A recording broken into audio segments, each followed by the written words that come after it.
push button, we are going to implement whether this particular LED is on or off, அதாவது which means high or low. உங்களுடைய ப்ரெட்போர்ட் connection நீங்கள் setup பார்த்துருப்பீங்க. இதுதான் வந்து push button, இது வந்து எல்இடி.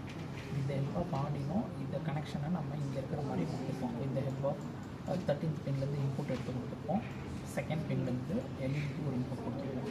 இதில் இந்த 5 பவர் வோல்ட் பவர் சப்ளைக்கும் கிரவுண்டு ஒரு பின் நம்ம கொடுத்துருக்கோம். Okay, so going for the நம்ம எப்பவுமே டிஃபால்ட்டாக வந்து இன்புட் பின்னை வந்து எதுக்கு நம்ம செட் பண்ணியிருக்கோம் அப்படின்னா பட்டன் அப்படிங்கிறது செகண்ட் பின்னுக்கு, எல்இடி வந்து அவுட்புட்டில் வந்து 14th பின்லேயே நம்ம கனெக்ஷன் கொடுத்துருக்கோம். நான் முதலே சொன்ன மாதிரி ஒரு ஈஃப் கண்டிஷன் அப்படின்னா ஒரு பவர் சப்ளைலேருந்து நம்ம கனெக்ஷன் கொடுக்குறோம் அப்படின்னா ஒரு ஆன் அப்படின்னா எல்இடி வந்து க்ளோ ஆகும். இங்கே பாருங்கள், ஈஃப் பட்டன் ஸ்டேட்டஸ் ஹை, ஹைனா என்னது 1 அப்படின்னா என்ன ஆன்.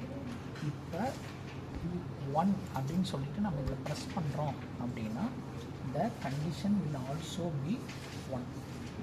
ஓகேவா, நான் இங்கே ப்ரெஸ் பண்ண உடனே எல்இடியும் வந்து உங்களுக்கு க்ளோ ஆச்சு.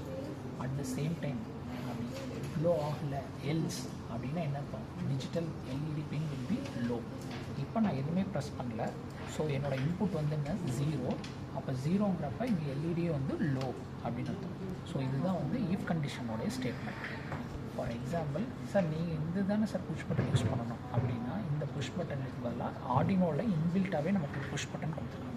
ஸோ இப்போ ஒரு ப்ரெஸ் பட்டன் 1 நான் ப்ரெஸ் பண்ணுறேன்.